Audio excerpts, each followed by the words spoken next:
Hi, good morning, everyone. And let's see. Yes, thank you for inviting me to speak with you this morning. Does this middle one pop up as well? No.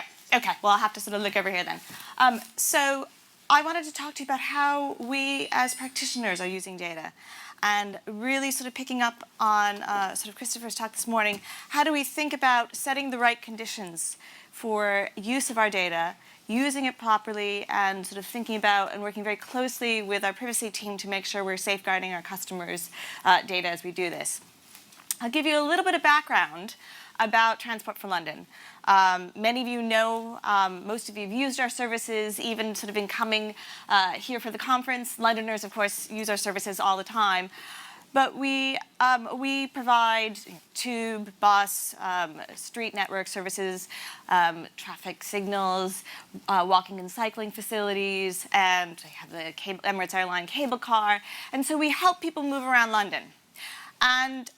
But for us, it's not just about thinking about providing a tube service. And we have to think about it as a tube service, but we really want to think about our customers.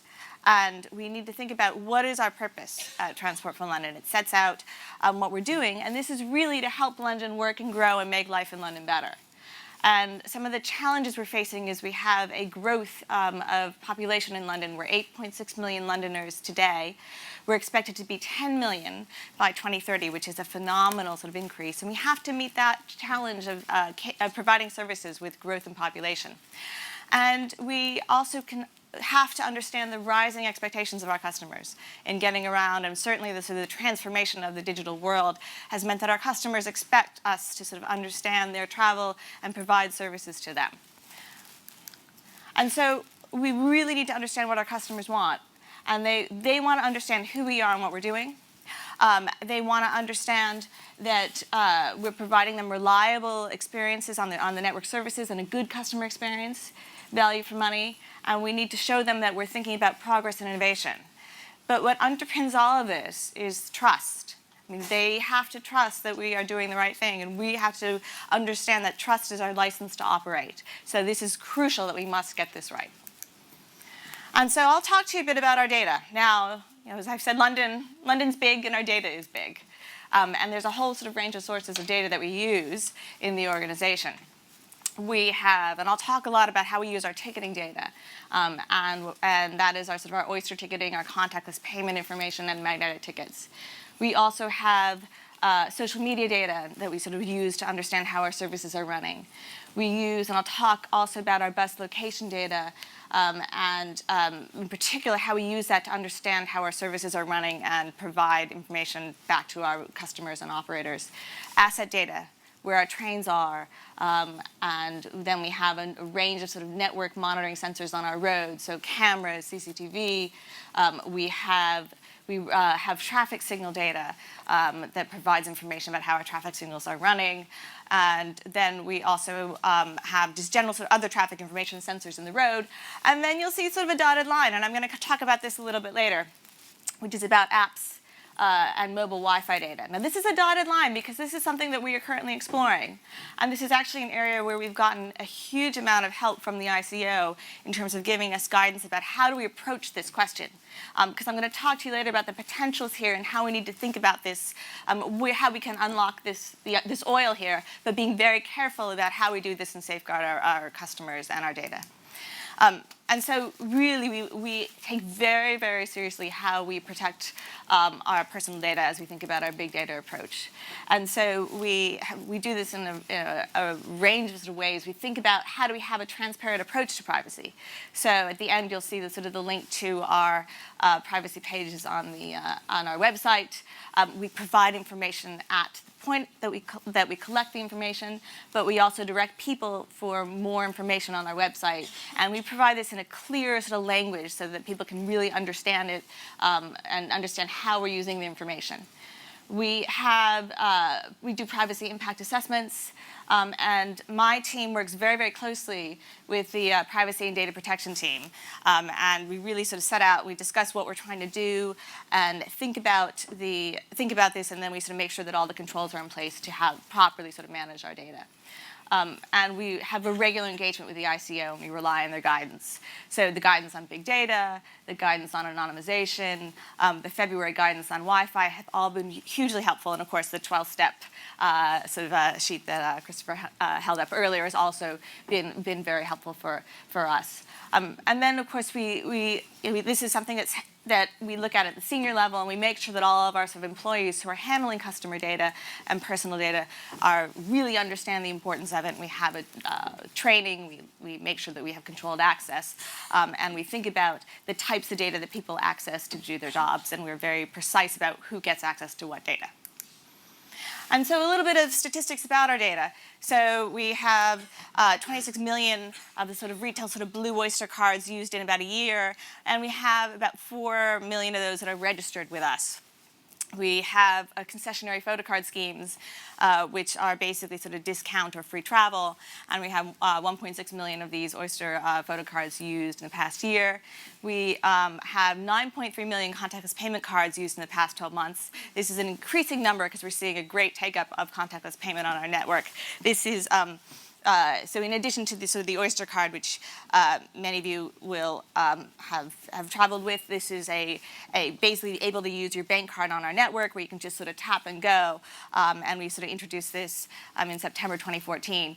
And it's been sort of a huge success for us in terms of getting customers to not have to buy their, top up their Oyster card and then travel. You can just sort of take your bank card and travel on the network. We then have a number of sort of congestion charging and accounts and customer records from the low emission zone, Santander cycle hire, and then licensed taxi and private hire drivers, and then our camera network. So I wanted to start and talk to you first about our travel pattern analysis. So this is sort of how do you sort of use some of this data that we have. And this first example, it's just a sort of a small question that says, okay, when you're looking at the network, you can sort of see how do things change over time. And this is where we can sort of take data and we look at Winter Wonderland. So for those who are not Londoners, we have every year in sort of November about a 3-week sort of festival in Hyde Park where we set up sort of fairground stalls, and it's sort of it's very festive and it's very crowded, particularly at the stations right around Hyde Park. And so we look at sort of to see how the sort of station performs the week before, who's coming and going versus the week of the festival. And it's just a way to sort of show how do you see in numbers what people would sort of see sort of by observation. That it's something that's sort of a straightforward exercise that we can do to sort of show what's happening, and we can sort of compare it year after year, and we look at that trend. This is an example where we look at what happens when we have a closure on the network. So we have been doing a lot of infrastructure improvements. Tottenham Court Road was closed for a while. So depending at the time, it was either closed to the Central Line, which is the red line, or the Northern Line, which is the black line. Because we've been bringing in a new Crossrail station. So one of the questions that we were asked is, okay, well, where did people go when the station was closed? And then this is when the station's open, where were people before and how did they switch back? And so again, this is sort of an interesting question to sort of see what's happening. It's interesting from an academic and intellectual point of view. It's also really useful because we have conversations with retailers because they were concerned. So what's happening? Who's traveling? Where are they going? Are we losing people? Are people not traveling? And this is, you can sort of say, okay, we're looking at the points of where customers are entering and exiting on the network and see what they do when something changes. And so that's sort of the work that we've done on the tube. That's actually a lot of that data is sort of just entry and exit data. We have aggregated that up, and once we do that, you can actually open that data up. And so one of the things we're also trying to do is provide as much open data as possible. We've done some aggregated buckets of these sort of entry and exit data, and we have it on our website. We have some sort of sample data sets out there, and we're looking to do more of that. This example I'm going to talk to you about is an area where actually we need more sophisticated analysis, because this is answering a different question. Right? The tube question is actually fairly straightforward because you have a tap when someone enters and you have a tap when someone exits, and you know what the journey is, you know who's coming in and out. It's a fairly easy count. But the challenge we had was, what do we do for the bus network because you have a tap on our buses. Nobody taps off. Which meant that before we sort of built an algorithm, we were reliant upon people handing out surveys. So we did two things. We had people standing with clipboards, sort of like seeing how full buses looked, seeing where the bus was at a given point in time, like really manually recording where the buses were. And we also had people handing out paper surveys to say, where did you come from, where did you go to? But of course, a survey is very expensive. You can only do a limited period of time. There is survey bias because people going short distances aren't going to fill out a survey. So it's not as precise and it's not as helpful in terms of planning our bus network. So we worked with MIT. We actually do a number of work with universities where we give them pseudonymized data sets under a non-disclosure agreement, and we work with them to sort of tackle some of the really interesting questions. So we worked with them to build an algorithm which essentially takes, we know where an Oyster card is because it records the sort of location and the timestamp, and we know where someone taps onto a bus. So if someone on the green, is on the bus at the bottom of the green, and then we don't know where they got off. But we know where they tap on again. So if you see a first tap on the green line, and then you see the second tap, say, at stop X on the red bus route, we make an inference that likely people exited on stop A. Or if someone's on the underground, next you assume that they got off at the stop closest to the underground, to stop B. And that, while you're not 100% confident, that gives you a sort of a good indication of how people are traveling on the network. And so we do this. So it's really interesting, but just interesting is not enough. It's got to be actually useful, particularly when you're sort of looking at customer information and customer data. You always have to ask the question about why are we doing this, and what's the business value and what's the business benefit. And we use this to start with. One of the good examples was in 2014, Putney Bridge had to close for emergency repair works. And we found out very quickly it was sort of emergency works. And we had to figure out what would happen because people could walk across the bridge and people could cycle across, but you couldn't actually take a bus across, you couldn't drive across. So suddenly we had to say, how do you tackle this? And so we looked at a week's worth of data, and we found 40,000 unique Oyster cards, and they made 111,000 bus journeys across the bridge. There were about 840,000 journeys on those bus routes, but some of them were miles away from the bridge, so it didn't matter. You really wanted to understand who was crossing the bridge. And then about half of these journeys started or ended close to the bridge. So for these journeys, you would actually find that people would take one bus, get off, walk across the bridge, or walk across the bridge, get on a bus. And it would be one bus trip for them. Not ideal because they'd had to walk across the bridge, but it's one bus. About half actually had the bus journey right in the middle. And so for these customers, they were going to have to take two buses. And so for these customers, we did a bus transfer card. So we had to know roughly the scale of the problem and think about how to sort of help our customers. And so we created this. It wasn't very high tech. It's fine. It was basically a paper card. We handed it out. But it worked. And then we also we planned some additional routes around the area so people could sort of reroute. And we sent emails to those who would be affected just to minimize the impact. And that takes us over to how we're using some of our customer information to provide relevant and sort of timely emails to our customers. And we do this through our customer database. And we look at how do we provide information that customers will find useful by understanding their travel patterns, their recent travel patterns, and then sending them information. So if someone lives in South London, we won't necessarily send them something about East London. We probably can send out 20 or 30 emails a day, and we have to make sure we're sending them out that are relevant to the customers. And we also we'll send some very broad-based sort of information if there's a big event or a strike or weekend closures, but otherwise we want to get very precise and useful information. And what we do is we've done surveys to see how relevant people find this information, and we do have a good sort of return where 83% of our customers say that the email services are useful. So then this is the what next piece, right? Because this is all, we have to be thinking about what do we do next with our data, how can we help provide better services to our customers. And of course, we also have to do this in the context of the GDPR. So we're sort of doing more work on this right now. And we're sort of really working to further embed, even more emphasize, this privacy by design and a data minimization culture. And we are really looking through how we review, how we're seeking and obtaining and recording our consents. We're looking about the different sort of basis on which we carry out different types of data processing. We're strengthening and testing our data breach processes and procedures. And then we also want to look at documenting our data process activities and really going through very precise exercise to do this.